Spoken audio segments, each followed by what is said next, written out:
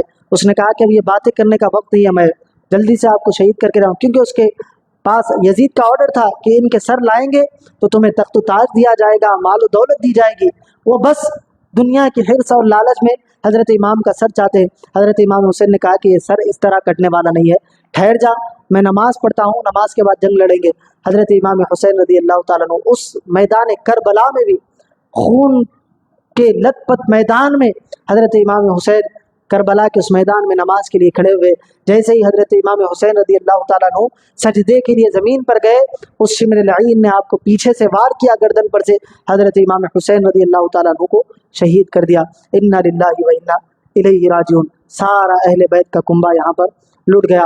اس کے بعد یزیدیوں نے حضرت امام حسین کے گھر والوں کے خیموں پر حملہ کیا، وہاں آگ لگا دی، جو ساز و سامان تھا چھین لیا، ان کو قیدی بنا لیا گیا. سارے شہدائے کربلا کے سروں کو نیزوں پر لگا دیا گیا. یہاں تک روایت آتی ہے کہ جب حضرت امام حسین رضی اللہ تعالیٰ عنہ کے سر کو بازاروں سے لے جایا جا رہا تھا، اس وقت بھی حضرت امام حسین رضی اللہ تعالیٰ عنہ کے زبان مبارکہ سے قرآن کی تلاوت جاری تھی. حضرت امام حسین سورہ کہف کی تلاوت، یہ دیکھیں جو عمل انسان دنیا میں کنٹینیو کرتا ہے نا، وہ عمل اس کا مرنے کے بعد بھی باقی رہتا ہے. جمعہ کا دن ہے، نماز جمعہ کے بعد لوگ سورہ کہف کی تلاوت کرتے ہیں.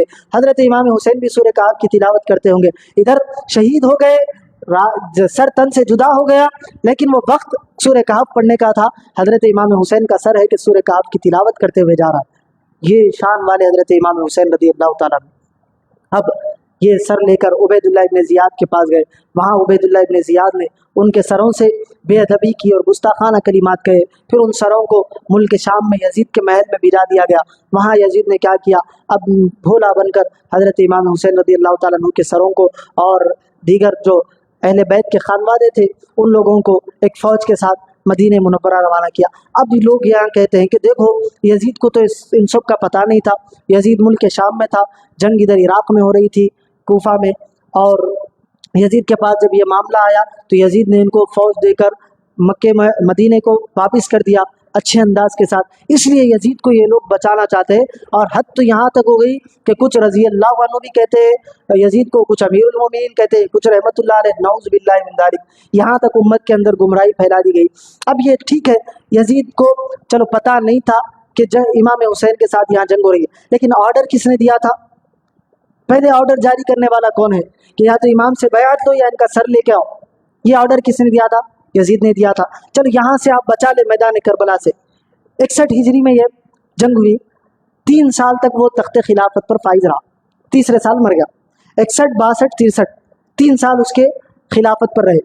61 میں جنگ کربلا ہوئی، حضرت امام حسین کو ان کے ساتھیوں کو شہید کیا گیا. اس سے آپ بچا لیں گے. لیکن 62 میں مدینہ منورہ پر حملہ کرنے کا اس نے حکم دیا. مدینہ پر یزید کی فوج آئی، مدینہ کے صحابہ کرام کو شہید کیا. روایت میں آتا ہے کہ 700 صحابہ کرام کو اس وقت شہید کیا گیا. مدینہ کی پاک باز عورتوں کے ساتھ غلط کام کیے گئے یزید کی فوج کی طرف سے. یہاں تک کہ مسجد نبوی کے اندر یزیدی فوج نے گھوڑے باندھ دیے. اس سے کس طرح آپ یزید کو بچائیں گے؟ تاریخ ان واقعات کی شاہد ہے، گواہ ہے. یزید کی فوج نے مسجد نبوی کے اندر گھوڑوں کو باندھ دیا، یہاں تک کہ مسجد نبوی پر آنے جانے کی پابندی لگا دی گئی. حضرت سعید ابن مسیب تابعی ہے، وہ فرماتے ہیں کہ میں جب یہ فوج آئی تو میں دیوانہ بن کر مسجد نبوی کے ایک کونے میں چھپ گیا. یہ لوگ میرے قریب آئے تو سمجھے کہ میں دیوانہ ہوں، چلے گئے. اور 3 دن تک مسجد نبوی میں نہ نماز ہوئی نہ اذان ہوئی. لیکن میں 3 دن تک باضابطہ طور پر حبیب پاک علیہ الصلوۃ والسلام کی قبر مبارک سے اذان کی آواز بھی سنتا اور نماز کی آواز بھی سنتا. جب بھی نماز کا وقت ہوتا، اذان کی آواز آتی، میں وہاں کی جو امامت ہوتی ہے ان کی اقتداء میں نماز ادا کر لیتا. سعید ابن مسیب تابعی فرما رہے حبیب کے وصال کے 50-60 سال بعد، 50-55 سال کے بعد، تو حضرت امام حسین کی شہادت کے بعد مدینہ پر حملہ ہوا، مدینہ کو تہس نہس کیا گیا، وہاں کی عورتوں کے ساتھ گھنونے حرکات کیے گئے، مسجد نبوی میں گھوڑے باندھے گئے، مسجد نبوی کے جو صحابہ کرام تھے مدینہ کے ان کو شہید کیا گیا. یہاں سے آپ بچا لے، ٹھیک ہے. پھر اس کے بعد 62 ہجری میں 63 ہجری میں مکہ مکرمہ پر حملہ کیا گیا، مکے کے صحابہ کرام کو شہید کیا گیا. یہاں تک کہ مکہ مکرمہ کے غلاف کو جلا دیا گیا، اس کے اندر انبیاء کرام کے تبرکات رکھے ہوئے تھے۔ یزید کی فوج کے اس جلائے ہوئے لگائی ہوئی آگ کی وجہ سے انبیاء کرام کے تبرکات اس آگ میں جل گئے۔ اور روایت میں آتا ہے کہ ادھر یزید کی فوج نے مکے پر حملہ کیا اور ادھر یزید اپنے تخت پر تڑپ تڑپ کر مر گیا۔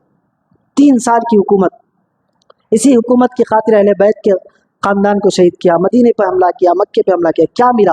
اس کے بعد اس کے بیٹے کو کہا گیا، معاویہ ابن یزید غالباً نام ہے، کہ تم اب تخت پر بیٹھو، تو معاویہ ابن یزید نے اس تخت کو ٹھکرا دیا، لات مار دی کہ یہ ایسا تخت جس کے پایوں کے نیچے اہل بیت نبوت کا خون ہو، اس تخت پر میں بیٹھوں؟ نعوذ باللہ من ذالک، ایسی حرکت میں نہیں کر سکتا۔